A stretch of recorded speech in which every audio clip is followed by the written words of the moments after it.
Hello, boys and girls, ladies and germs. This is Tim Ferriss, and welcome to another episode of The Tim Ferriss Show, where it is my job to interview world-class performers from all different fields, all different stripes, to tease out the frameworks, the habits, routines, favorite books, all the goodies that you can apply, test in your own lives.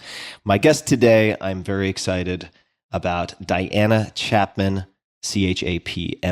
Diana is a co-founder of the Conscious Leadership Group and a co-author of the book, The 15 Commitments of Conscious Leadership, which I am rereading right now. It just so happens. Her passion is to help organizational leaders and their teams eliminate drama in the workplace and beyond. She's worked with more than 1,000 CEOs and is a well-respected facilitator for the Young Presidents Organization, YPO, working with their forums and chapters worldwide. She's been a speaker at TEDx, Mindful Leadership Summit, Wisdom 2.0, Stanford Graduate School of Business, and many more. When Diana is not with her clients, she can often be found gardening at her suburban homestead in the Santa Cruz Mountains of California. Sounds nice, doesn't it? She lives there with her husband of more than 30 years. You can find her online at conscious.is on Twitter. The handle is at ConsciousLG, Facebook, Conscious Leadership Group, and on YouTube, Conscious is Now. And there's so many different directions I could go. But first, Diana, welcome to the show. So nice to see you. Oh, thank you so much. I'm really happy to be here. So I thought I would just establish some bona fides right off the bat, and then we're going to do a little chronological shuffling. So first, I want to read a quote from the team portion of the website. So under your name at conscious.is, there's a quote from Dustin Moskovitz. Now, for those who don't know who Dustin is co-founder of Asana. Prior to that, he was co-founder of Facebook. In 2011, he was, at least at the time, the youngest self-made billionaire in the history of the planet, as far as I know. And here's the quote. Quote, "Working with Diana has dramatically changed the way I react to challenges and stress in my life, preserving my energy to direct towards more constructive pursuits. As a coach, she has a gift for guiding me through introspection on the stories I create about events and people in a structured way that inevitably leads to perspective shifts. We can't control the fact that bad things are going to happen, but how we react to those events is what really matters, and that we can learn to control. When we have the right attitude and resourcing, adversity becomes strictly an opportunity to learn and grow." Okay, so this is the kind of quote that a lot of folks would kill for, maybe die for, certainly amputate a few fingers for. Now, before we dig into all sorts of juicy bits that we could pull out of that quote as a jumping off point, I want to go back to 1997. So I did not expect to find this. I didn't expect to find anything in particular, but this is what I found. This is on criteo.com. In 1997, Diana Chapman was a stay-at-home mom teaching scrapbooking in Ann Arbor, Michigan. Quote, "As mainstream a life as they come," end quote, she says. I didn't know any of this. So number one, you can't believe everything you read on the internet. So is this true? And then assuming some aspect of it is true, could you tell us about the gift from your brother-in-law around that time? Yeah, so it is true. I was the quintessential stay-at-home mom, all things being with my kids, being part of the school, head of the PTA, all that good stuff. And I was, though, very interested in personal development, spirituality, human consciousness. That was always in the background. But I was very devoted to my children. I was teaching scrapbooking to other moms. I mean, I was so cute. I was really cute. And my brother-in-law was a top CEO in the country, and he was very, very devoted to personal development. And he was a connoisseur of finding great coaches. And I think the truth was that he and my sister-in-law were concerned about my marriage and wondered if we were going to make it. And so they recommended that we go out to California and take a training with Gay and Kathleen Hendricks of the Hendricks Institute.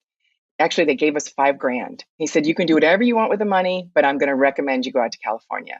So I joyfully could not wait to go. I didn't know anything about them. But he said, they're the best. So off we went. And it was a profoundly life-changing week. And I thought to myself, why am I just learning these tools? And I'm going to devote the rest of my life making sure people get access to them. And that's what I've done. What did you feel or experience, or what changes did you observe that led you to have such a strong reaction? First of all, I learned about this thing called the drama triangle, and Mm. which many people out there may have heard about. But I realized my whole life is running around on this drama triangle.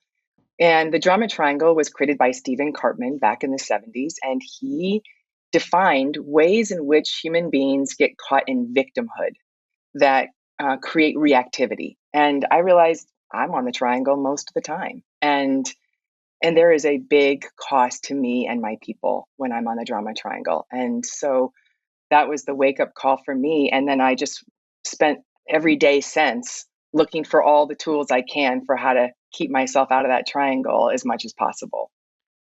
Since you mentioned it, let's just jump right into the drama triangle. Could you give us an overview of what it is and how you might use it? Okay, so Cartman says many of us got trained to live in a state of victimhood. And there are three unique flavors of victimhood in the drama triangle. We call them bases. So the first base is the pure victim. And the pure victim, it's so hard here. I'm trying. I don't know. It's just any kind of oh, help. It's got this very disempowered feeling. And it's somehow like they've got the power. Somebody else has it, not me. And I'm very at the effect of things. So I could be at the effect of my bank account, at the effect of this email that just came in, at the effect of the traffic, at the effect of the new policy on going back to work, at the effect of COVID. All those things are forms of being a victim. Then the next role in the drama triangle is the villain, and the villain's job is to blame. So I can blame me. God, I should have known that, or I should have been more prepared, or any should have over here on me, or I'm not smart enough, or I can't count on myself. That's all villaining toward myself. Or we can villain toward another. You're the reason why I'm not having as much fun as I could be having. Or we could be a villain to a group of people, which is very popular in our culture. So we all know who's screwing it up for the rest of us. It's that group over there, and everybody's pointing to particular groups who are the bad guys. So villain's very popular because it gets our adrenaline really kicking in. I think it's actually in the terms of service on Twitter that you have to play that role when you use the service. Anyway, just a side note. Please. Right. Who's screwing it up? Who's wrong? Yeah, you don't know. You're wrong. I'm right. And then the last role in the drama triangle is the hero. It's also called the reliever or the rescuer. And the hero's job is to seek temporary relief. So, oh my God, I had such a hard day today at work. Let me come home. I'm going to drink my alcohol or do my gaming or get lost in Netflix or whatever I'm going to do to give myself some temporary relief. And it works. But I got to do it again tomorrow, because tomorrow I'm going to come home, potentially burn out again, and then I'm going to have to do the same pattern. So heroing is temporary relief over and over again. So I can hero myself. I could hero another, oh, you look like you're struggling at work, and let me take over some of your work that you're doing. And I might do that. I could do that from a place of real presence. But when I'm a hero doing it, I'm actually creating some codependence where I keep needing you to not be able to handle your work so I can keep helping. And then I'll resent you over time. And then we can hero them. There's lots of philanthropies, especially in the past. They're getting better at this now, where we just throw a bunch of money at a population. And then next year they have all the same issues and they need more money and nothing ever really changes. So the key thing is temporary relief. So we all know the story about you can give the man a fish every night, or you could teach him to fish for himself. So the hero gives the man the fish night after night after night. Mm-hmm. And if you're off the drama triangle, you shift to a place where you see people as empowered, and the hero asks good questions to help people get more effective around them. So my next question, I want to share an observation from my rereading of the book. And then the next question, just to plant the seed, is I'm going to ask you why it's called the drama triangle, what drama actually means here. But in my reread, which I'm in the middle of right now, of the 15 Commitments of Conscious Leadership, which was recommended to me by Dustin, and I think it was also recommended in my last book, in Tribe of Mentors by Dustin. And there's a section that I needed to reread, which was related to the drama triangle, and it pointed out that the villain could take the form of someone in a meeting who, to try to resolve conflict, or maybe not resolve, to try to minimize conflict, always takes the blame. Like eventually at the end of the meeting, they just say, you know what? It's my fault. I should have done this, and this. And it's easy, at least for me, to conflate radical responsibility with overly blaming myself for everything. And I don't actually have a great way to approach navigating, discerning those two for me, if that makes any sense. Yeah. So we could try to unpack that, or we could jump to why it's called the drama triangle, but I'll let you choose the direction. Well, let me do both. So the reason why it's called the drama triangle is because the whole triangle is set up for a nah, nah, nah.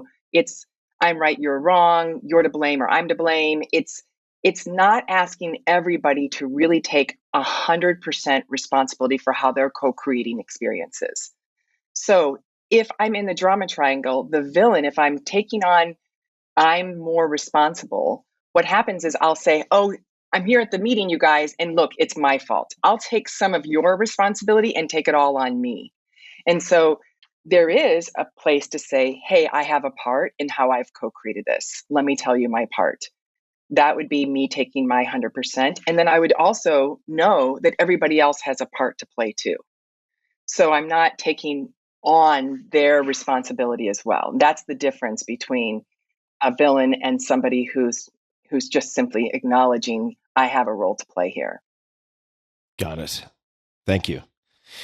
So we were chatting before we started recording, and you and I have spoken quite a few times before. We've met before, spent time together, and you asked me why I invited you on to the podcast. And there were a number of answers I gave. One of them was related to kinesthetic awareness, or what our mutual friend and your business partner, Jim Detmer, have called, at least in his notes to me for this conversation, this may be your term for all I know, BQ. So like IQ, EQ, but body intelligence.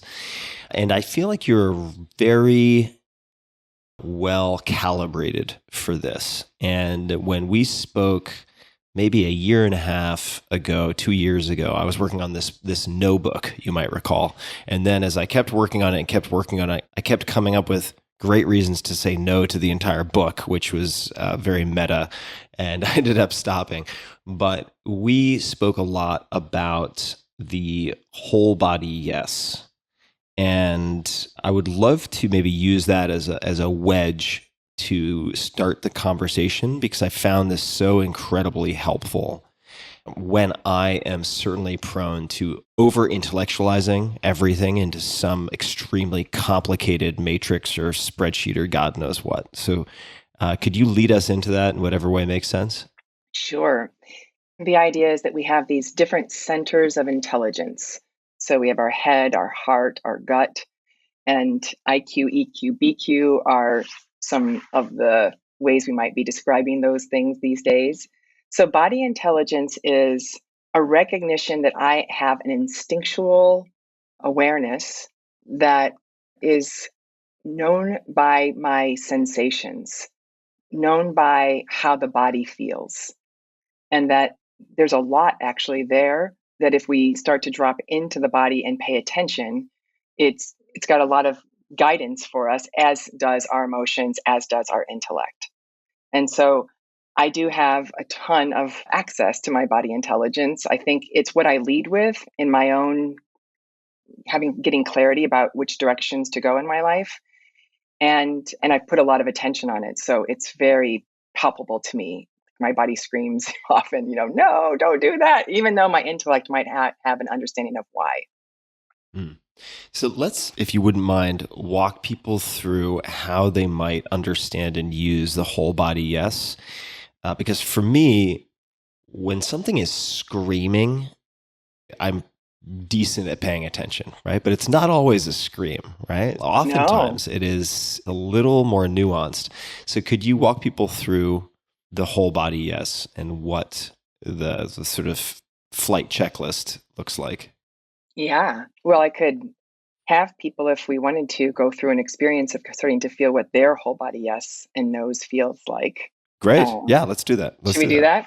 It's very experiential, so it'll take about 10 minutes, and I'll have people, if they're listening, I'd recommend they close their eyes. Wonderful. Does that We work? have all the time in the world. This isn't morning television. Okay.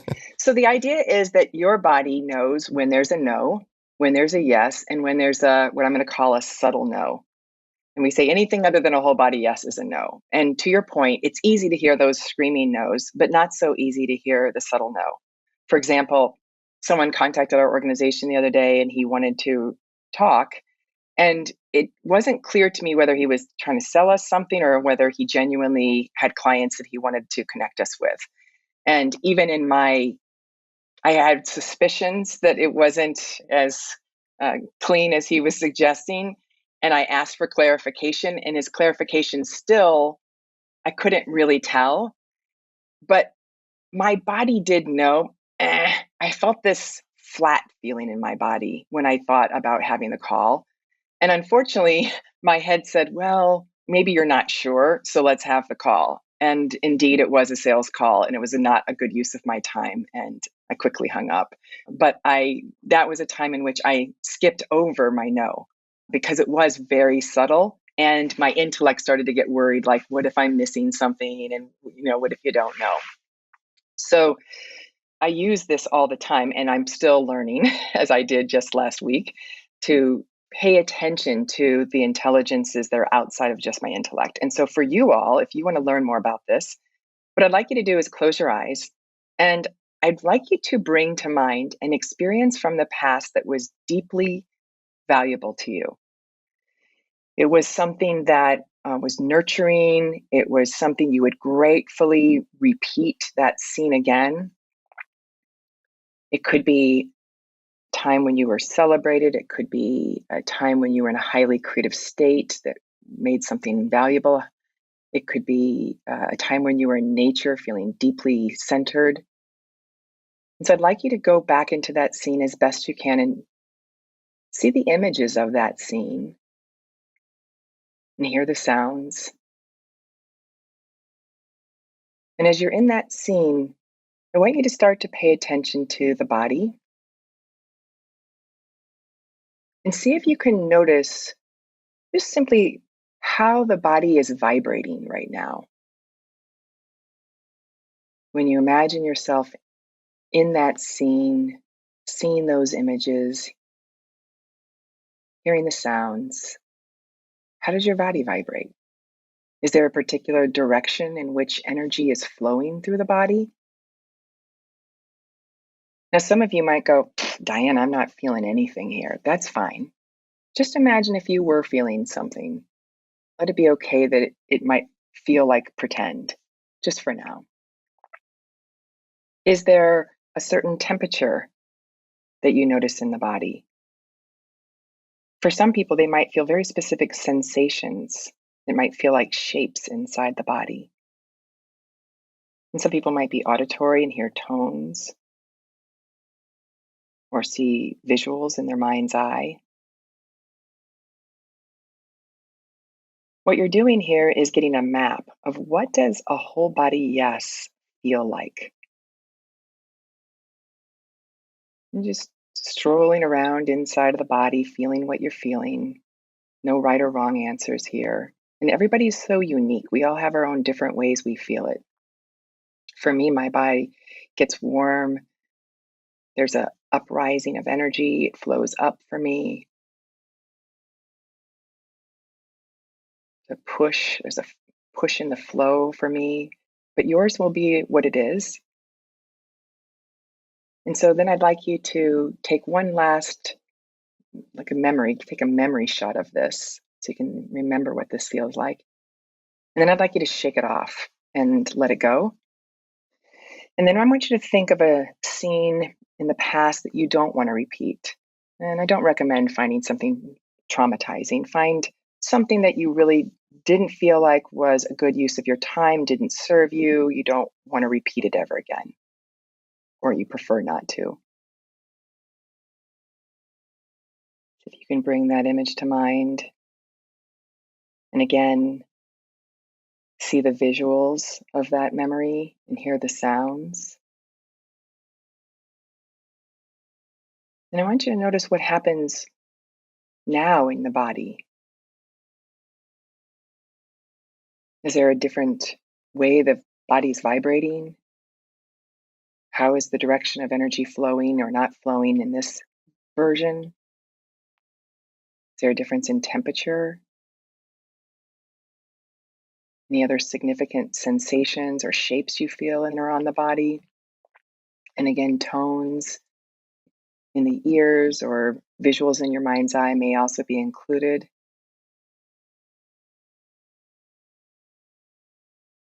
And you're getting a map for what no. This is a big no. I don't want this.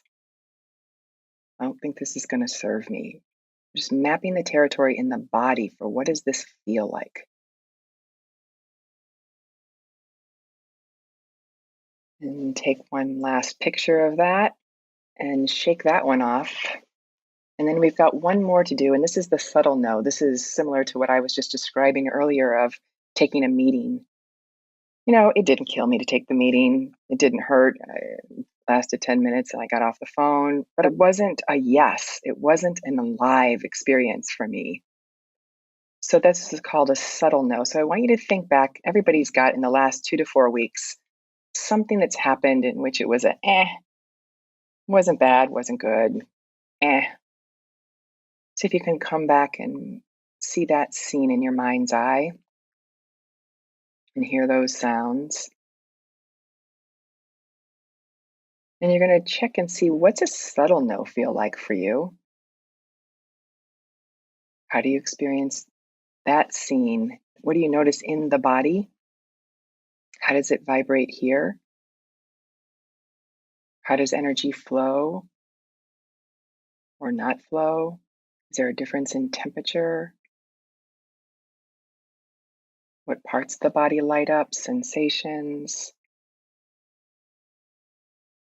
and tones or visuals as well. And trying on here. And again, if you don't notice much, that's okay. Just imagine if you did notice, what would you notice? And this is your map for what a subtle no feels like.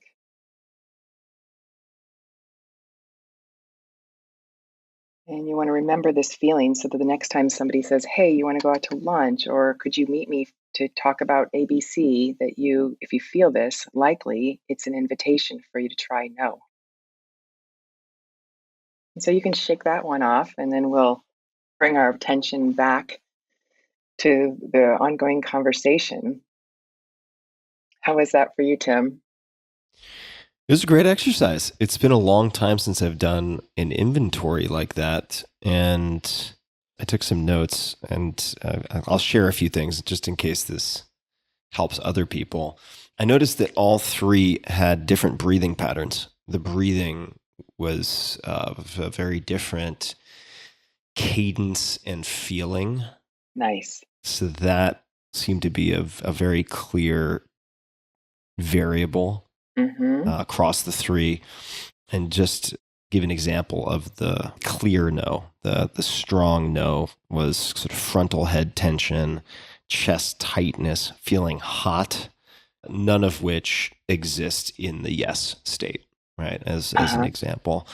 And then I thought of this subtle no, which I don't think I've spent much time on before, which is hilarious because, of course, it's probably where I need to spend the most time is assessing that.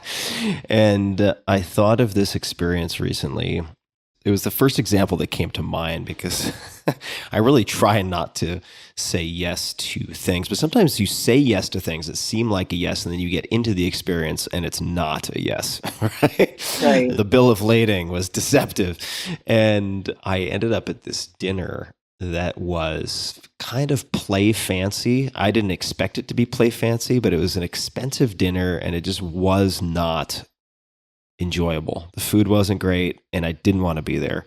And I was thinking of this experience and I noticed that in contrast to the strong yes and the strong no, both of which have a certain degree of focus, I, in the subtle no, have I wrote down shifty energy and fidgety, Mm-hmm.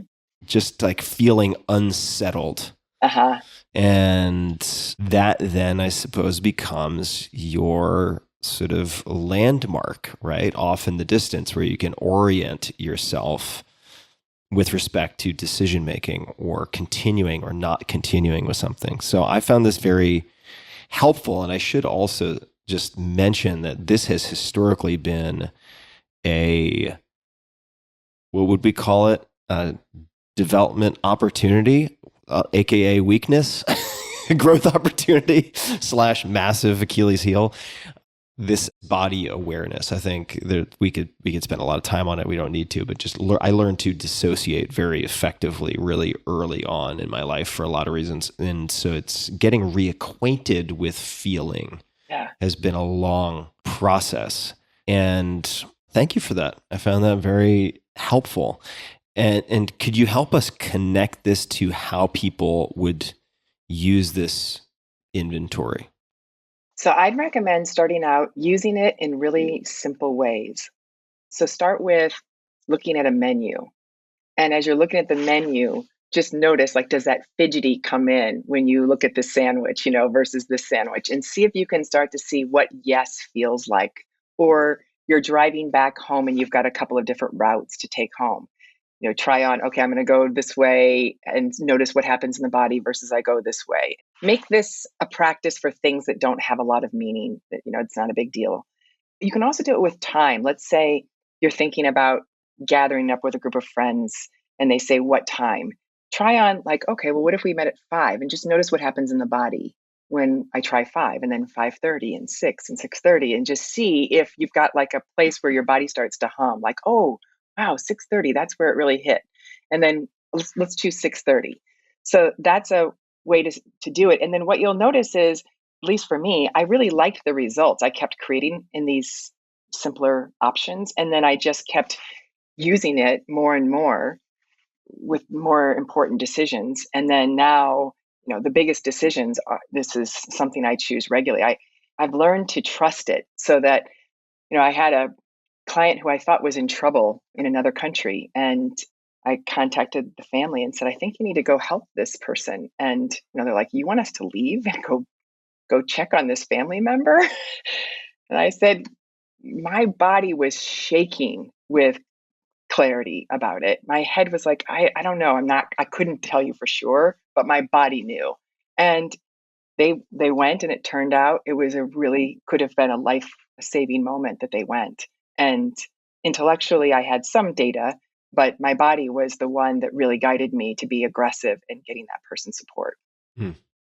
Yeah, this has been really impactful for me, and it seems so simple, and on some levels it is, but I mean, very often it's the simple, valuable things that we neglect, perhaps because we think they are simplistic, but that's not the same thing. And I think that it's common also for people who are very head centered, intellect focused, who have been rewarded for that, to just end up being a hammer looking for nails, basically. And I had a lot of trouble identifying what yes felt like. And I still do, if I'm being honest. Okay. I mean, there are times when it's super obvious, when I'm just like the yes in all caps and like marquee lights and neon. Yes. Okay, fine. Then I when it bashes me over the head with like awesomeness, I know what that feels like. But if it's in some cases a meeting or an investment or a person or a dinner with certain people, it's hard for me to identify what a full body yes feels like, but I know what it doesn't feel like. If I go from like head to chest to gut, if there's any tension in one of those three, it's a no. Good. Then I would say your yes is a void of those sensations. Right. So let that be what it is. Let yourself go. That is a whole body yes. My whole body yes is a void of those no sensations. And that's enough. You don't need to make it any more than that. Yeah. Yeah, that's true. And it makes sense to me that you might not have the whole light up, some people do have this zing, that they feel as a yes, but some people don't.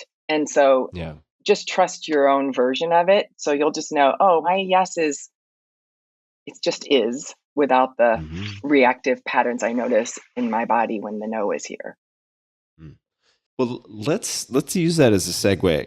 In the fact that I don't have the zing, I'm not sure that the fact I don't have this zing, and I do have it when it's, again, sort of an avalanche of sort of spectacular goodness, but otherwise my yes response can be very muted. I do think that I have trained myself, sometimes in the name of stoicism, I think often in the hope to protect myself from disappointment, to not celebrate.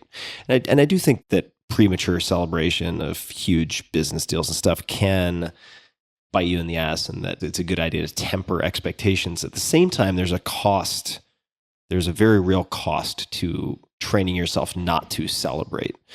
And one of the notes that Jim, as in Jim Detmer for people who are listening, sent to me, I asked him what your superpowers were. And he gave me a number of them. And one was play as a way to live life, increase learnings, deepen relationships, and lead organizations. Diana is the best of anyone I have ever met at living a life of play and inviting others to play along. So for those who don't know Jim would not say something like this lightly. So could you please, this is something that I want to cultivate in myself, and I really am not sure of how to go about it. So I would love to explore this, and you can take that anywhere you would like. Okay. Well, when you were talking earlier about not sure you know about that yes, you think maybe you'd like to have more of that. One thing I would say is, I think yeses are about igniting our creative energy, and our creative energy is very connected to our sexual energy. And so for me, a lot of yes feels very sexual. I feel turned on. And so I think there are a lot of people who put that away for good reasons along the way. And so one of the things that I think is important is for people to start coming back and tuning back into letting themselves be a sexual being, letting themselves have sensations that feel igniting. And that doesn't have to mean that you want to go have sex or doing, they're very different things. I know a lot of people are having sex without sexual feelings. So they're separate, but I want to invite people to feel how good you can feel in the body. How do you do that? I know that sounds silly, but it's like, how do you foster / allow that, right? Because I'm not consciously, I don't have any Catholic guilt or anything that leads me to consciously throttle that, right? I don't have a voice in my head that says that's not okay. I feel like it's more, if it exists in me, it's more subconscious. Mm-hmm. Well, just in general, because just see if you can find one place in the body that feels pleasurable. It doesn't have to necessarily be named sexual, but just where's the pleasure in the body? And it could just be a tiny little spot, or you could feel something like, for me right now, there's like a tickle in my chest. I feel some bubbly kind of champagne bubbles coming up through my spine. Feels like it's coming up through, floating out of the top of my head. I feel some warmth in my feet. It's pleasurable. And so it's just starting to put your attention on pleasure itself. And then keep attending to it, keep giving your attention to it. And then it starts spreading around. And then all of a sudden there's this really wonderful, like, woohoo quality that's happening in the body. And then for me, that's part of then what ignites the play. Because it's just, there's so much aliveness, joy, creative possibilities. And then it's like, okay, what are we going to do with this? And then how much fun could we have? And it's just sort of the water I swim in. Has it always been that way? Is this Diana out of the box, or is it something that either you've trained more in yourself, or that you've seen people train effectively, right? In terms of turning the tide, because I'm sure you have a lot of clients, I have to imagine, who are doing therapy, coaching, medicine work, et cetera. And they're like, God, I just need more play. I just need more play. And it's like, okay, well, now what? Right. Well, I might say, let's play with the fact that you need more play. Like, can we make that bigger? Oh, I need more play. Oh God. Like Yeah. I tend to say, let's exaggerate everything, because that's one of the easiest, quickest forms of play is exaggerate where you're at. Huh. So make wherever you're at bigger. And so if it's like, I can't play, it's so hard for me to play, I go, okay, well, let's play with that. Make that bigger Mm-hmm. until all of a sudden now you're kind of giggling because it seems funny. And then Mm-hmm. you just played. So exaggeration is one of my favorite ways. So when I am coaching people and they're in some place that they say they don't want to be in, I say, well, then let's make it bigger wherever you're at. And then it always pops them through. I like that. Loving pressure. Let's talk about loving pressure. That was a term that Jim sent over. Bringing loving pressure to relationships. She's a genius at bringing the right balance of pressure, kick you in parentheses, kick you in the ass, and love in parentheses, support, understanding, empathy. And as a result, she's a black belt in practicing candor. So this is something that has always struck me in our interactions. And this is not going to be a perfect segue, but I have to bring this up because who knows if what I wrote for the notebook will ever see the light of day. I hope it will, maybe in a blog post or an article at some point. But could you please, could you please describe the voice mail message that you had some years ago? Do you know the one I'm talking about? Yeah. Yeah. It was something like, hi, you've reached Diana. I may or may not respond to this call, and I'm going to just listen to, if I feel called, I will. And if I don't, I won't. And it was, just very much of, I'm going to listen in and decide to whether I'll call you back and when I'll call you back. And so it was just basically saying, don't have any expectations. So your candor has really jumped out as this sort of defining characteristic of Diana for me. So that's sort of the end of this bullet that's in front of me. But how should people think of loving pressure? Because I find myself flip flopping often between two polar extremes. This is especially noticeable in my intimate relationships where either I'm like the hard ass, like Olympic coach. I'm kind of like the coach in the Disney movie Miracle, if anyone's seen that in ice hockey. Or I am, from my perspective, extremely permissive and overly supportive to the point of subjugating my own feelings. It's not entirely dishonest, but I'm kind of disavowing part of me to be really, really supportive. And this is especially true with my girlfriend, where there are times I've learned, I think this is important. There are times for me to listen, for her to feel heard. And then there are times for me to listen to help with problem solving. And it's very good for me to clarify which she wants in advance. But how do you think about loving pressure and bringing that to relationships? Well, again, I think in order to do that well, you have to be connected to your head, your heart, and your gut. That's certainly been really clear to me, that I have to be fully present to know then what's the balance of challenge and nurturing. So, for example, I had a guy who called me recently, was wanting to know if we could work together, and he was very, very depressed. And I was asking him questions, and he was really stuck, and he had a lot of critical thoughts about himself, and he couldn't get motivated to do anything. And I said, I asked him about therapy. He said, yeah, I've been in therapy for a year. And I said, okay, you need to fire your therapist. So I said, because you got a lot of stories in your head that you're believing, and nobody's challenging you. And the guy stood up, like he sat up really straight, and I felt him like pop out of some haze he was in. Like the challenger so woke something in him. And so my story I always make up about that guy is he was just getting so nurtured, but nobody was bringing the challenge that could help him break out of the state he was in. And so, I just knew that because, and I was thoughtful of, from my own presence here, of what do I need to say to this guy that he can hear I care about him, but I also say, cut it out, because Right. how you're organizing yourself here isn't going to take you to this new place you want to go. And he was really grateful. And he said, thank you. I really hear you, that I need to question these beliefs I'm holding. So that's my practice over and over again, is being able to listen to my body. I was with another conversation the other day and people were talking about their opinions about the world. And I just said, hey, I notice I'm contracting. My body's contracting as I hear you guys talking. And that's all I had to say. It was just, I'm just going to report what's happening over here. And it was a form of challenge to them. And they went, wow, you're right. We're really in some fear-based thinking here.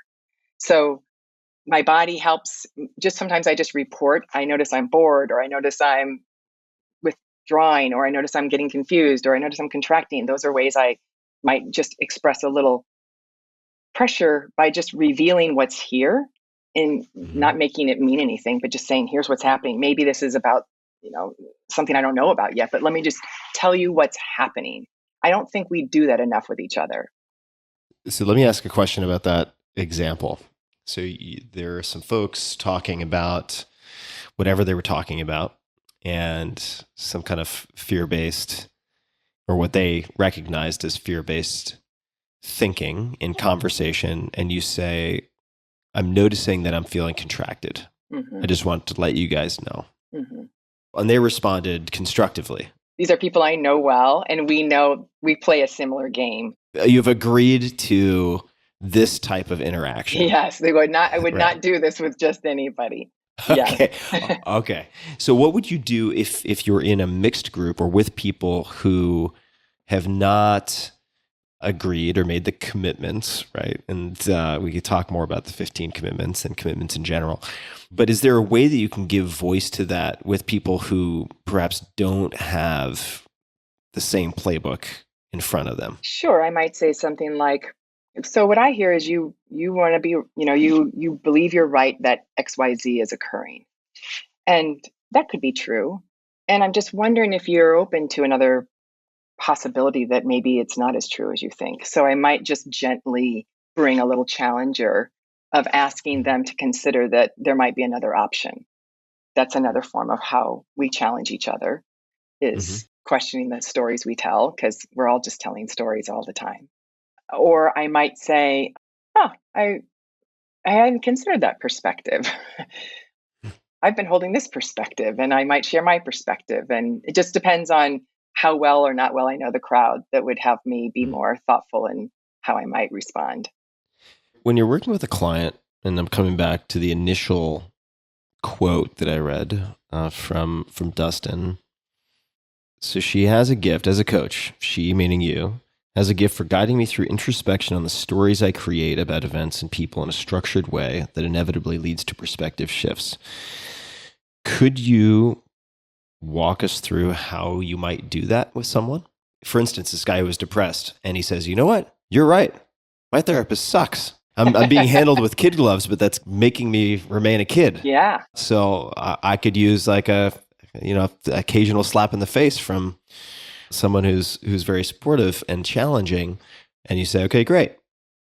Yeah. So from that point, then what do you do with those stories and this person? I'm a huge fan of Byron Katie, and I really love her work. And I do the work with myself, and I do the work with my clients. And I say, okay, is it true? Is it true, this thing you believe? Can you absolutely know it's true? And, I'm wise enough now to know I can't absolutely know anything. And then what's it like when you do really believe you're right? And I help people find there's always some suffering. And then what would it be like if you just couldn't believe it? And people find, oh, that's nice. That feels good. And then, okay, great. Could we just go look at the opposite? You can keep your righteous stories, but can we also ask you to hold the opposites as at least as true, so that the mind can get to neutral, and then something else gets to happen? And you're doing that with turnarounds of various types? All the time. I'm constantly asking clients to turn around. Let's pick a hypothetical or a real example, just so people can get a flavor of this. So Byron Katie, the work I also have found really, really helpful in a number of cases.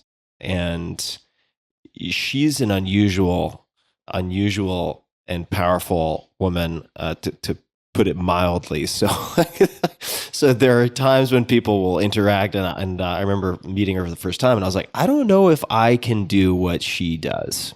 But when you actually work with the worksheets, and people can find this online, a lot of resources are available for free online from Byron Katie. Could you walk through, say, a belief, which I think she defines as a thought we take to be true or something along those lines, an example of a belief, and then how you would do turnarounds on that belief and walk somebody through that? Well, let's see if we can find something real for you, Okay. if you're willing to. Like, see if we can find Sure. something that's irritated you lately. Maybe somebody did something that bugged you, or you're upset about some policy out in the world, or just any place where you notice you get a little triggered. This is more of like a paradox of choice issue than anything else for me. Let me see. If not, I can find one. I always have judgment, so I can find something over here. Well, I'll tell you, this is my relationship. We'll actually use one that relates to the client you mentioned. So I have had extended depressive episodes the majority of my life. And so I have a lot of fear around slipping into depressive episodes, and have viewed that, whether it's now, whether it's a week from now, whether it's a year, whether it's 5 years from now, as inevitable. Okay. Right? And scary and dangerous. So let's use that somehow. Okay. And it sounds like the judgment might be something like, I shouldn't slip into depression or depressive episodes. Is that right? Mm-hmm. Yeah, exactly. I shouldn't, it's dangerous, etc. Mm-hmm. Okay. So which one is it? Is I shouldn't, or is it's dangerous? Because it sounds like that one kind of lit up for you. It's dangerous if I go into a depressive episode. Yeah, I think, sure. Is that it? That is, yeah. Okay. It's dangerous if you go into a depressive episode. Is that true? So I always struggle with the first two questions. The other ones I have an easier time with. Is it true? I think it's true. Yeah. Yes, I mean, do. most of the time when I have my judgments, I do think they're true in the beginning. But then I go, okay, Tim, can you really truly, absolutely know it's true? Like, you'd put your life on the line that if you have that it's dangerous if you go into a depressive episode.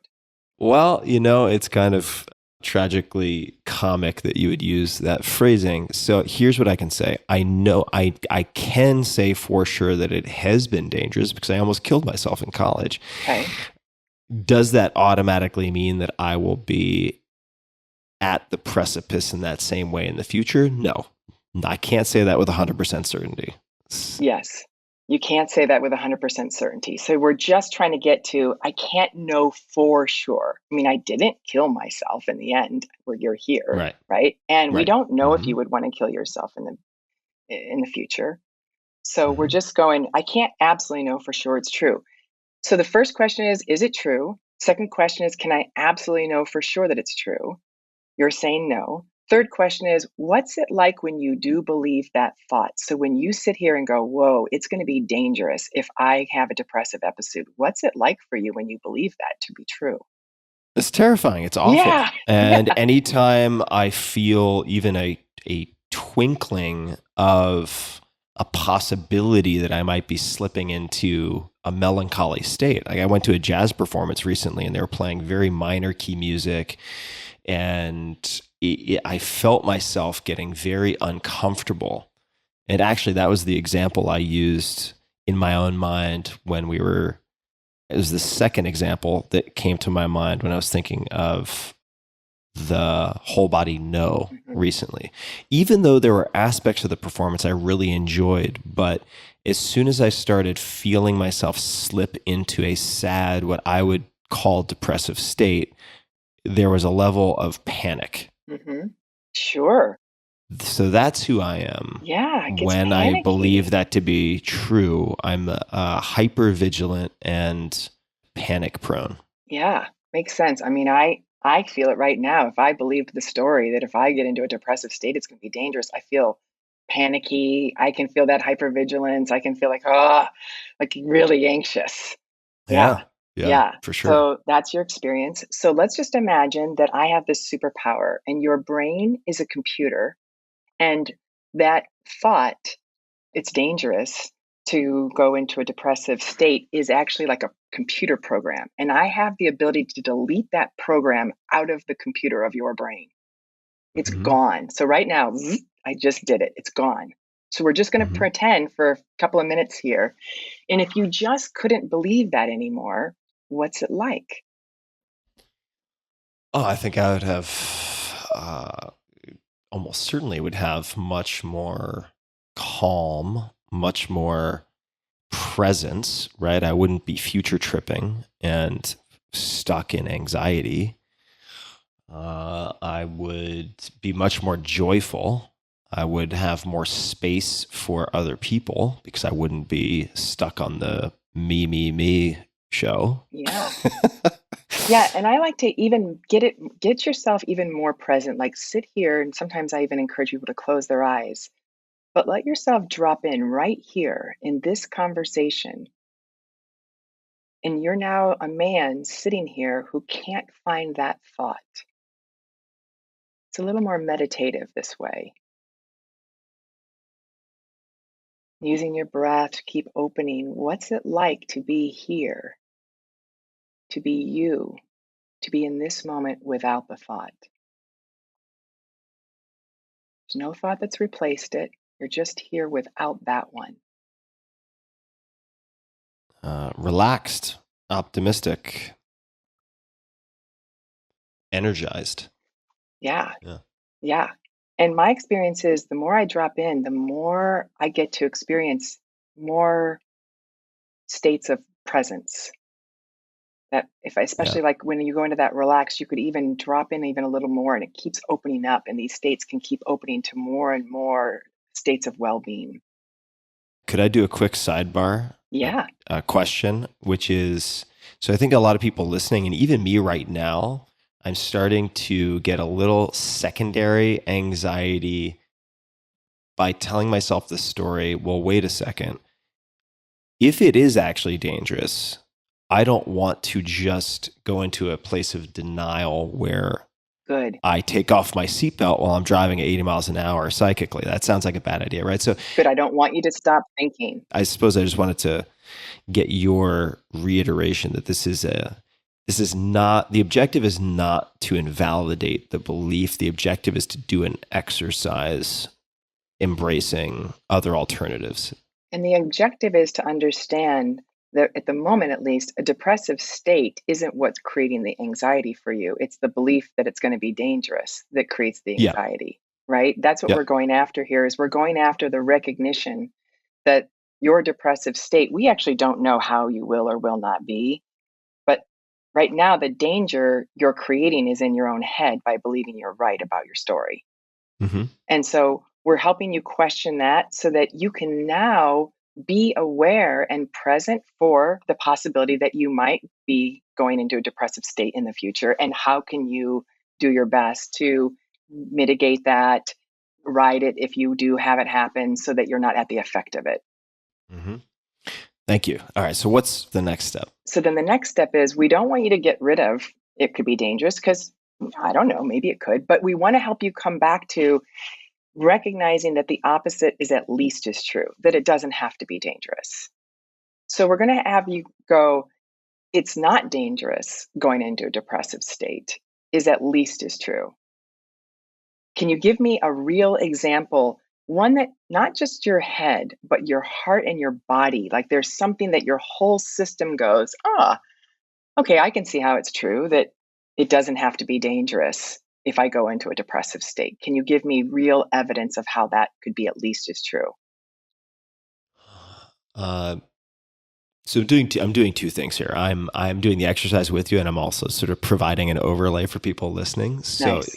we just, and please correct me if I'm getting any of this wrong, but what we're doing is we're taking the belief as a statement, and we're starting to play with that sentence and the words in that sentence and how it's constructed, We're, right? I mean, yeah, we're obviously, yeah. specifically going after the judgment so that your mind judges it's going to be dangerous. If I go into a depressive state, it's going to be dangerous. I'm right about how Hmm. dangerous it's going to be. So we just want to go, can we just look at how the opposite's true is it's not going to be dangerous if you go into a depressive Yeah. state. So now we're coming up with evidence for what we're How is called, that at least, how is that right. statement, it won't be dangerous, at least Hmm. as true? So I'll start with the kind of present tense, the Hmm. it isn't dangerous, because the it won't be dangerous is harder for me. But I will say uh, the fact of the matter is I'm here Right. and I've had dozens of depressive episodes Yeah. and I'm still here. So if the danger is suicide, at least to this point, it's abundantly clear that that has not happened. Yeah. So Yeah, and I want you to really get that, not just in your head, but I want you to get that in your heart and your body, because I feel you get it intellectually. yeah. But I really want you to drop down and go, survey says I've been in multiple depressive states and I'm here. It hasn't been dangerous in that Hmm. I haven't killed myself, if that's what you're calling danger. Yeah, So, that right? would be it. Yeah. And Hmm. so we want you to get that down, especially in the body, like your breath, go, oh, oh God, like really look and feel that. Yeah, okay. Many times, depressive states. Here I am. Okay, not dangerous. Yeah. Hmm. Give me another example of how it's true. It's not dangerous if I go into a depressive state. I'm having trouble, honestly. I'm Hmm. wondering if you can help me brainstorm here. Yeah. Yeah. So I imagine people come around you, people help you. Yeah. Yeah. I need to get better at actually reaching out. But yes, when I do have supportive people around me, and if I'm very lucky to have people who love me who would respond at the drop of a dime. Yeah.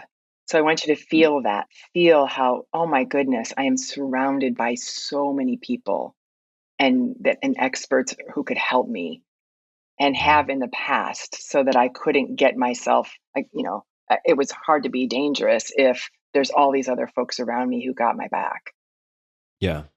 Yeah. I believe that for right? sure. And so I can see it again in your head, like intellectually. Part of what I want is for you to come back down in the body and really feel that, because it's a somatic experience that I'm Yeah. wanting you to get. How do you? I know this is like the remedial class with me, but how do you help people to do that? Because Well, I it's want you to, challenging for me. like just imagine one of the last times that you were in one. See all the people who came around you. Really, there were people there. And I want you to just let your body feel that. Like, feel, oh, yeah, there were people who came and asked questions and gave guidance and offered support and listened. And just let your body go. Let your breath open up and feel from the body the direct experience of support, of non Mm. dangerous that you did have in the past, that wasn't just intellectual, it was a direct experience of the body. Yeah. It's like, oh my goodness, there was so much support, so much interconnectedness. Breathe with that, feel that all the way down through the toes.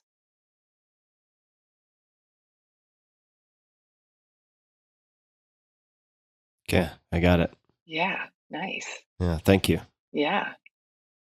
It's a whole different ballgame when you include the It's body. different. Yeah. Yeah. Yeah. Yeah. But yeah, the brain is the intellectual side is just like a glancing blow. I mean, it's not, it doesn't fully land. Well, yeah, and you're actually not present here to have the experience of non dangerous, because if you're not allowing yourself to come down into the body, you're not fully here to access the intelligence that's giving you a direct experience of not dangerous. Right. Hmm. So you go, okay, great. And then we go, okay, so it's not dangerous is at least as true. We had two examples so far. So we're going to go for one more. And now you might even get more clarity of how it's not dangerous if you're listening to your head and your heart and your body. How is it at least as true that going into a depressive state does not have to be dangerous? It doesn't have to be. I mean, sometimes the episodes are very short. I don't know if that's, I mean, that's maybe not as overarching a line item as the last two that we did. Okay, let's say it's long, because since long is the one that scares you. So let's say it's a long one. How is the long one not dangerous? I mean, this is something I've struggled with my whole life. So I'm not, I could use an alley-oop with maybe another. Okay. I'm just trying it on myself because I got to go in there. I'm going to try on being depressed and go in there with you. So I can feel I'm not hurting myself. I can feel I'm surrounded by support. Another way it's not dangerous could be, well, what I'm noticing is like there's an awareness in you that knows you're depressed, right? Yeah. Yeah. So there's a witness who's there watching. Mm-hmm. There's a part that's never in danger who's watching the whole thing. That part's not experiencing danger. Yeah, the witness. The witness is there. Yeah. So you could go, oh, when I'm in the depressive state and I'm in my witness, it's not dangerous for that one. Yeah, let me sit with that for a second. Yeah.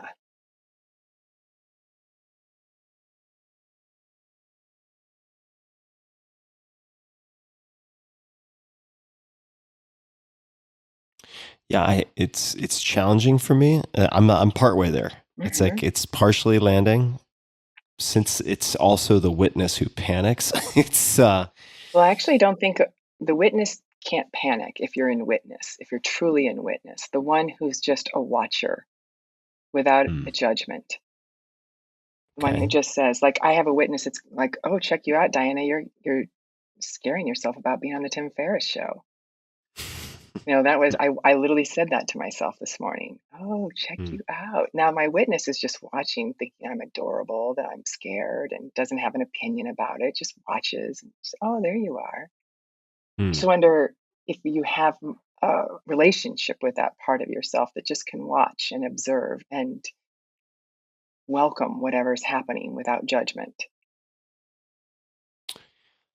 There are times when I do. That is a relationship that I want to continue and need to continue to cultivate. Yeah, great. But I think that's a good third leg of the stool on the. So then we go, okay, we want you to keep it's dangerous. Sure, it's dangerous to get in depressive states. That can be true. But it's also at least as true that it's not dangerous. And we can see examples of how that's at least as true. So what we're trying to get the mind to do is to see, okay, we'll give you both. They both can be true, and therefore they're both not true. So then what? Then we get to be with what's underneath all the judgment.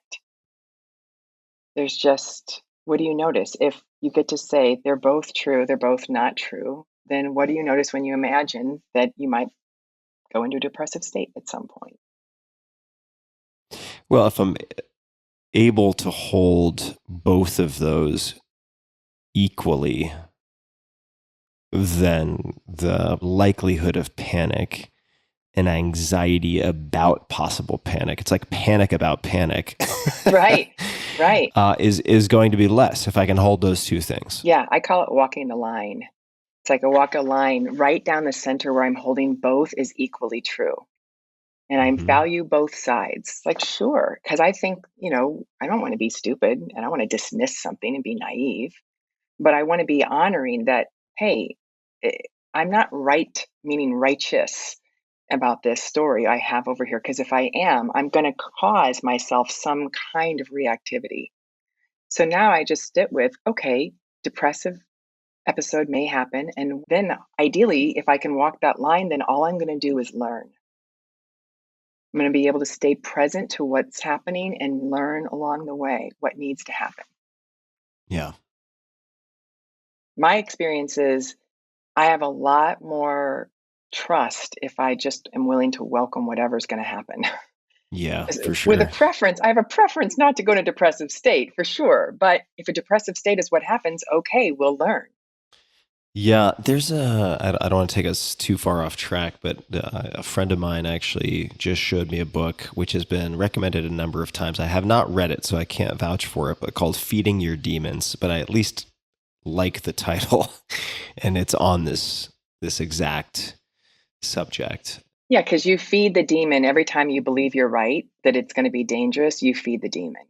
And so then you're just going to keep amping up the anxiety. And then, of course, you have that much anxiety over time, you're going to burn out, you're going to get depressed because the Yeah, body's going to yeah, get intelligent and go, I can't do that. I can't run this anxiety all the time. Let's get depressed and just chill out for a while.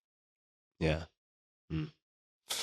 Yeah, it's and to connect this also for people with the process. So thank you, Diana, for taking me through that.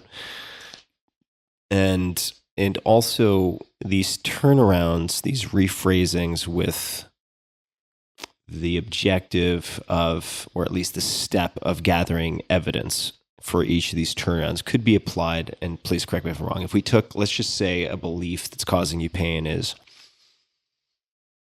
who knows, my sister is selfish, right? Yeah. As a simple, so it could Right. be, my sister is selfish. Maybe there's something with your parents and the sister's not pulling the weight and you're pissed off. And so your belief is my sister's selfish. Could be much worse than that. Yeah. And I might change it to my sister shouldn't be selfish. Oh yeah, that's great. That's Right. great. Right. So my sister shouldn't be selfish. Uh And then you could have, my sister should be selfish. You could huh. have, I should be selfish. I should be selfish. I Or shouldn't be selfish. exactly. And at the very least, I mean, in my experience, when I am triggered and I'm just so dysregulated that problem solving, the idea of problem solving or coming up with good strategies is just a joke because I'm so emotionally dysregulated that doing this type of exercise at the very least just turns down the volume on the system reactivity, and then I can just breathe. So I found it very helpful as a pattern interrupt. Yes. And to your point, this isn't a good tool to use if you are really dysregulated in the moment. I would recommend first using breath and movement to relax the nervous system to get Mm, yourself into more calm first. Because if you just try to use this as your first thing, you might likely use it as a weapon and just intellectualize it all. And mm, that's not going to, that'll just give you some temporary relief over and over again. So I mm. do recommend first getting yourself, use some movement, use some breath, calm the nervous system. We say, handle your blood and brain chemistry first, and then this is a good tool. Yeah. For me, it's just go lift some heavy stuff. Go to the gym. Just Yeah. stop. Well, I also, Yeah. if I were working with you, I'd have you say, I shouldn't have a depressive state. I should have a depressive state. And I'd really go Right. argue for why you should. Mm. Hmm. And do that so that you get it in your body, not just Mm. into your head, but I should have a depressive state again. Because that's the other thing I hear is there's a arguing with it would be bad or I shouldn't have it or I'm trying to avoid it instead of, well, if it happens, it happens. And Yeah. I and Right. I, and it should happen instead of it shouldn't is at least as true. But that would be a good one to go play with because I think that would also help you be more open to Yeah. life happening the way it does through you. For sure. For sure. Thank you. I would like to, if you're open to it, shift a little bit to relationships. And I want to ask you specifically about your partnership with Matt. So here's one of your superpowers as listed from Mr. Jim. Creating and sustaining a wonderful, intimate partnership with Matt, her husband and lover, since they were teenagers. Have her talk about the risks she and they were willing to take to keep the relationship alive and vital, growing and intimate. If you are game to talk about that, I would be very interested Yeah. to hear more. Well, it's a challenge. It's both a great gift to be with a partner since you were young, get to grow up together. There's a lot of shared memories and shared friends, and there's a sweetness that it started out with you get to keep. And there's also a great challenge of the fact that we are different people who evolve and change. And so, several times, at least three key times in our relationship, we've been willing to let it all go. And we've basically killed it off, just said the relationship as it was is done. Now let's just check and see, is there a relationship? What is the relationship that wants to happen moving forward? Maybe it's just friends, co-parents, maybe it's lovers, staying married. What is it? And so we have a lot of courage, both of us, to be willing to let go of what's not working and trust that the right form of the relationship will reveal itself. And it just so happens that it continues to be us married. And I think, we play around often. Sometimes we'll get up in the morning, I'll say something like, hey, you want to be married today? And he'll say, well, what would that mean? What kind of a husband do I need to be? And we'll giggle and play around with, well, how about this and this? And then we choose. And that is, for me, we're always choosing over and over again. And we always are willing to kind of, to the point of using the work with Byron Katie, of I'm willing to open to the possibility that not being married is just as okay as being married. And what that has created is an incredibly vital, creative, ever evolving, passionate marriage in which we're freed up to keep exploring new ways of being together. And I am really proud of my relationship. I think it's one of the greatest things I've ever done, is the marriage that I have. We get a lot of feedback that it's an inspiring marriage to a lot of people who look to it. And I do think it comes with the courage to say no. You mentioned at least, I think you said 3 times that you've had this type of conversation. I would like to zoom in on the first conversation. Were you both already prepared and trained to initiate that type of conversation? Did one side initiate the, hey, let's decide if we want to remain as is or if we want to take one of these other forms? I'm just wondering, for Yeah. people who are listening who have never had one of these conversations, maybe they've been at the breaking point, but they've never had this conversation. I initiated it. It wasn't Matt's idea. I said, hey, this isn't working for me the way we're in relationship.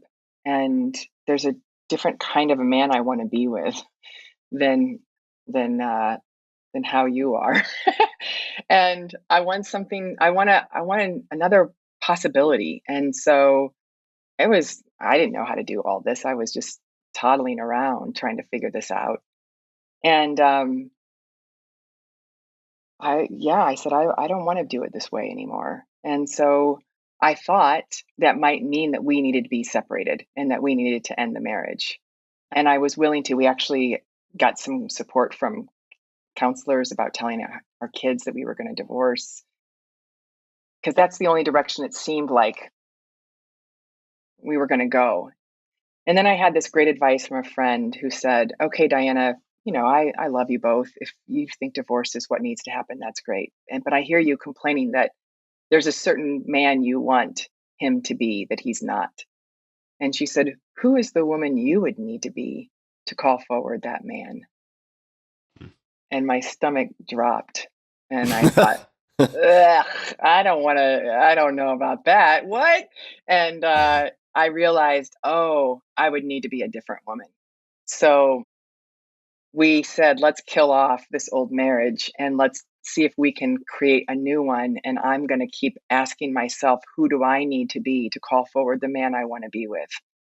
And about 6 months later, I was with the man I wanted to be with. And I remember saying to him, you really changed. And he said, no, you really changed.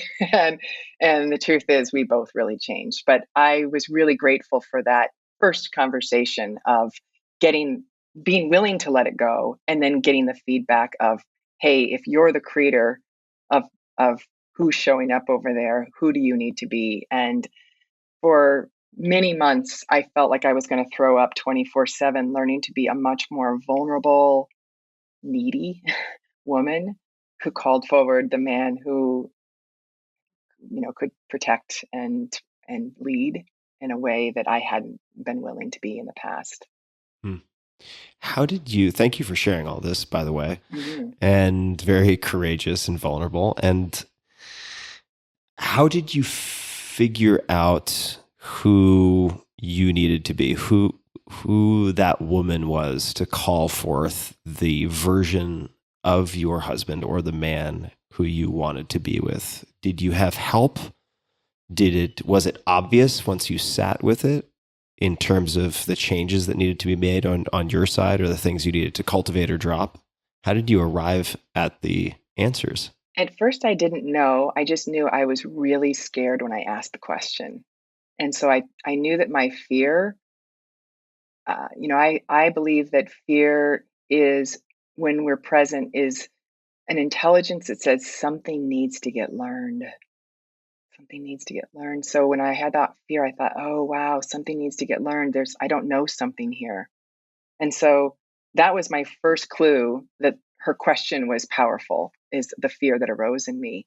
And then I just kept asking the fear, what needs to be learned? I just kept being really broad in that curiosity. I got into a state of wonder. I wonder who I would need to be to call forward the man I most want to be with. I just kept asking that. I wonder. And I let it be okay that I didn't have to know, because I didn't know.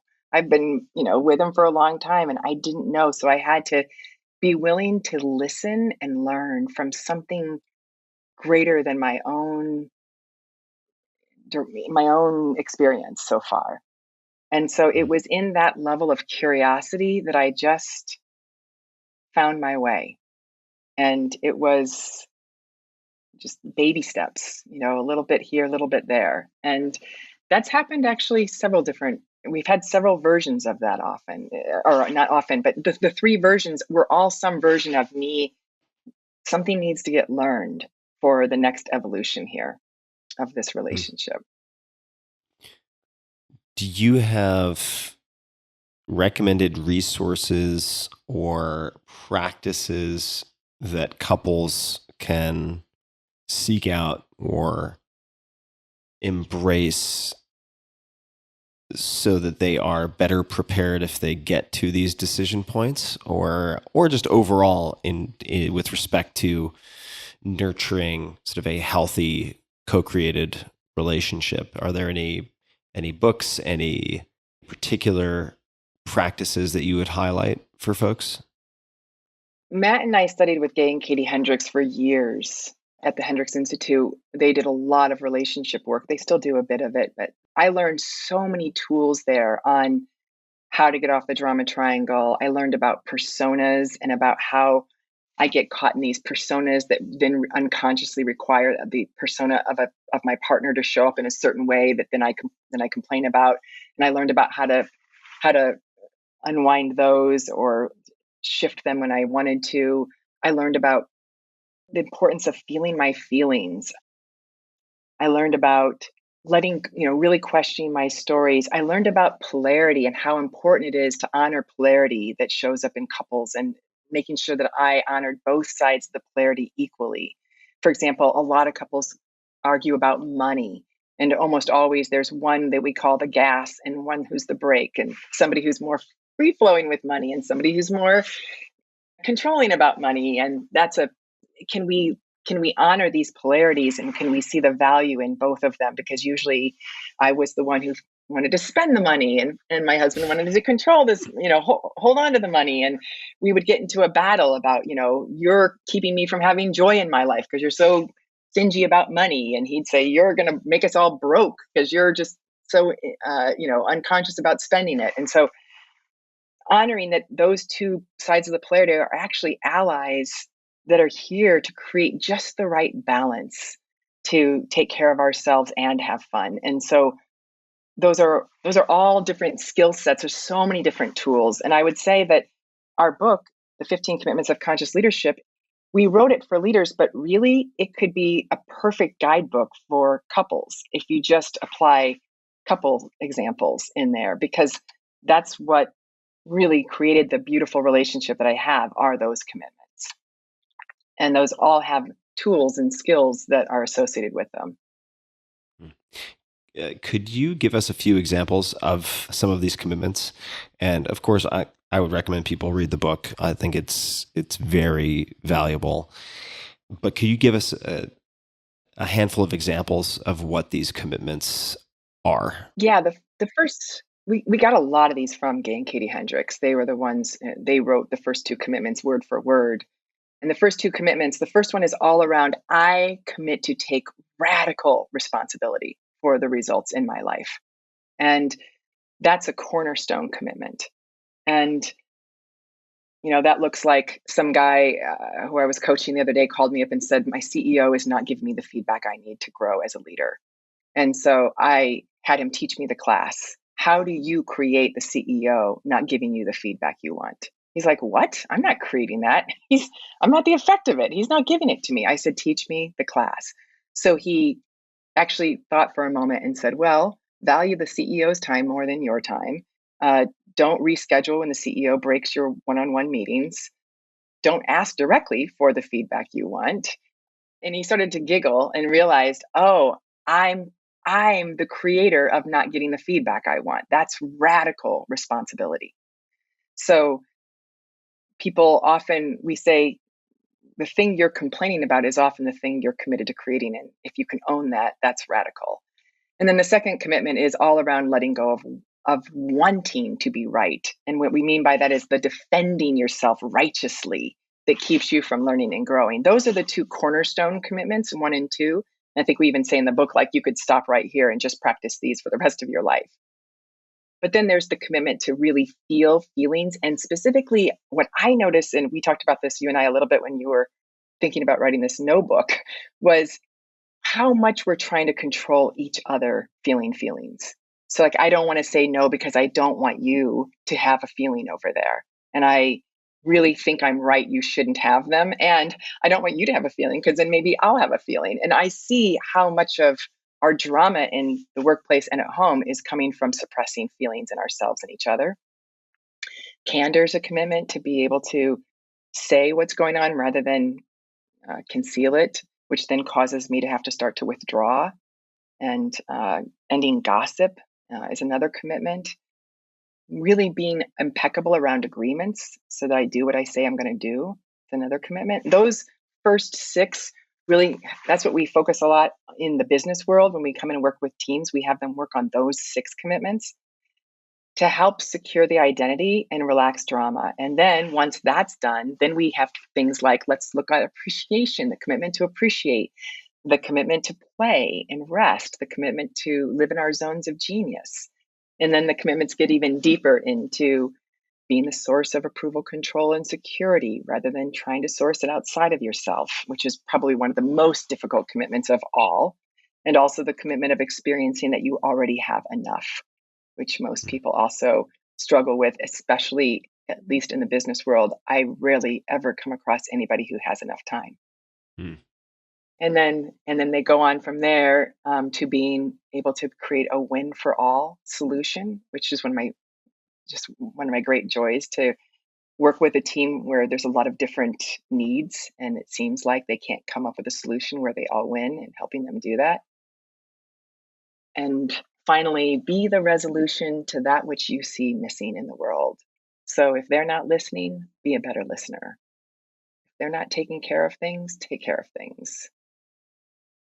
Do you still use or recommend people use Mind Jogger? I read that at least for a period of time, you used an app, I believe it was Mind Jogger, that would ask you multiple times a day, Diana, in this now moment, are you above the line or below the line? I still use it. I use it every day. And I ask that basic question, where are you? Are you above the line, meaning are you in a state of trust, or are you below the line in a state of threat? So I ask that. I have it 7 times randomly per day. It pops on my screen and I pause and look and check. That's just like, it's like, for me, it's like lifting weights every day.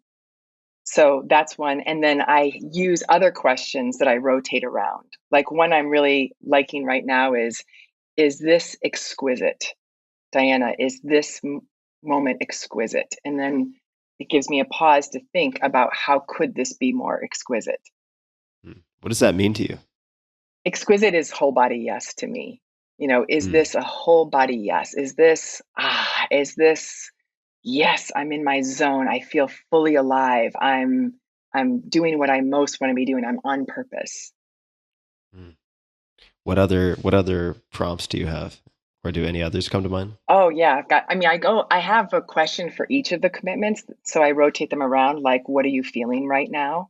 So if I need to Mm. keep checking with my feeling states, another one would be what do you appreciate about somebody around you right now? And then I'll use that as an opportunity to speak that out loud, because I'm really a big fan of lots and lots of appreciation. Another one, do I have enough time right now? I use that one. Are you experiencing enough time right now as a way to pause and go, oh, good. I'm so glad I asked myself that question because I can feel I'm in a scarcity of time and let me stop and pause and get Mm. back into the present moment where there's always enough. If you could email those questions slash prompts that you have for each commitment, I would love to. I just downloaded Mind Jogger this morning. I would love to start playing with those if you're open to it. Oh, yeah, absolutely. Yeah.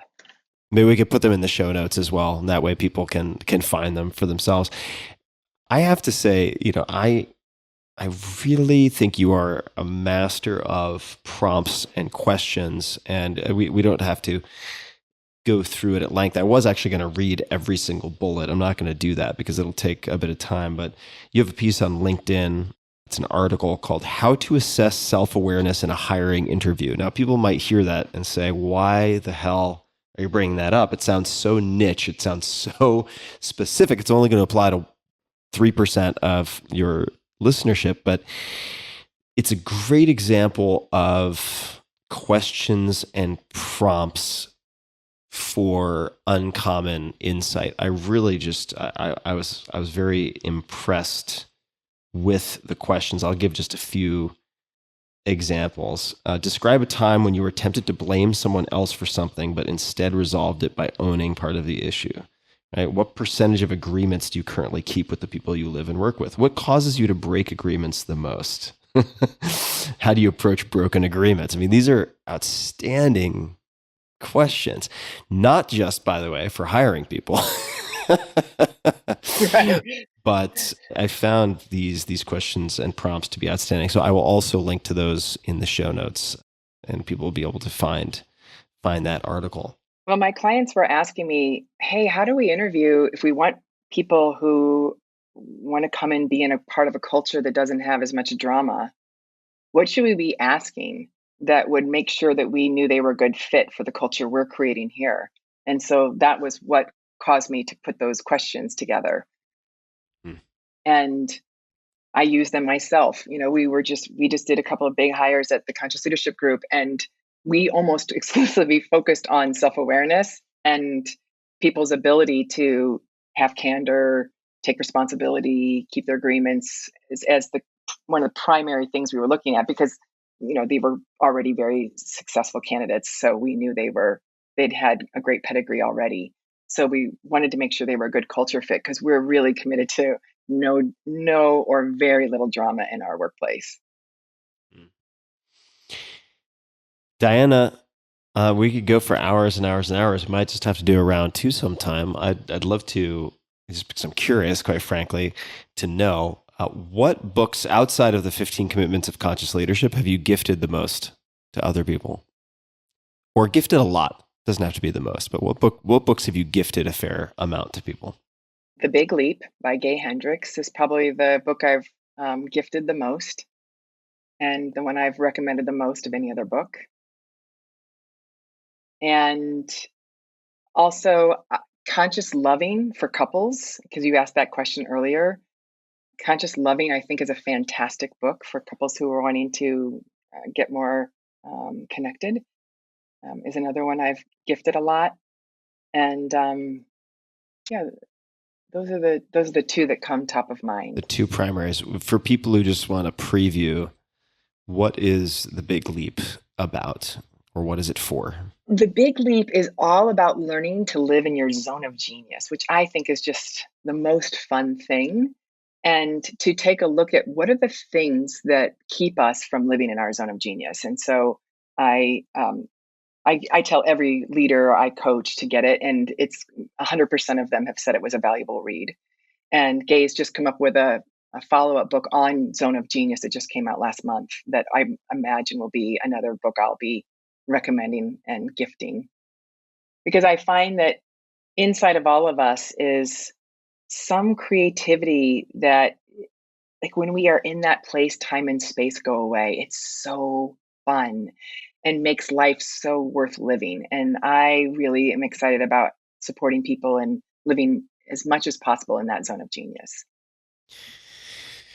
Well, I think you did a damn fine job of it. It's been fun to get to know you. It's been fun to also get to know you in this chat a bit more and doing homework. It's always fun to do research on friends, which would otherwise be super creepy and like Google stalking. But I have a pretext and excuse, which is doing interviews. And people can find the Conscious Leadership Group at conscious.is, and certainly all the social and so on can be found from that jumping off point. You also have a lot of PDFs and resources for people on the website. So I encourage people to check out the website. We'll link to that. We'll link to prompts. We'll link to everything that we discussed in the show notes at tim.blog/podcast.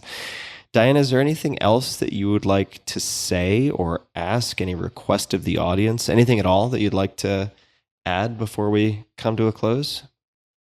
That's a great question. Let me see. I want to sit with that because I think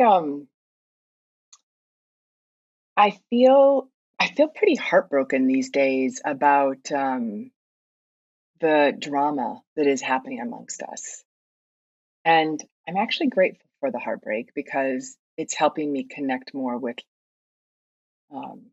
love. And one of the things I'm doing is I'm really facing the cost of the drama that we're having. And so I think one of the things I most hope people will do is have the courage to face the cost of the drama that we are creating in our workplaces that has people so overwhelmed at work, the cost politically, environmentally, and that they're willing to face it, feel that, let their hearts break wide open, and then from that place, get curious and excited about what else could we create together? What else is possible? Because that really excites me. And I think that I don't want to argue with the way the world is. It's just fine the way it is. And I have a preference for a lot more play and creativity and togetherness and curiosity that I find when we drop the drama. That is an excellent place to close. And what a enjoyable and I think very helpful for me conversation. So thank you very much, Diana, for making the time and being so present. Thank you. My great pleasure. I'm so grateful for all the ways you go out into the world and bring forward things that help people live more connected and valuable lives. And it is one of the things that I believe your depression has been a great gift. Is I don't know that you would have done this if you hadn't have had the depressions that you had and needed to find the tools that you needed. So I'm grateful for your depression and and for your own unique journey that has now enhanced so many of ours. So thank you so much. Oh, thank you so much, Diana. I really appreciate it. Thank you. And for everybody listening, stay strong, get curious. Check out the show notes at tim.blog/podcast. And until next time, thank you for tuning in.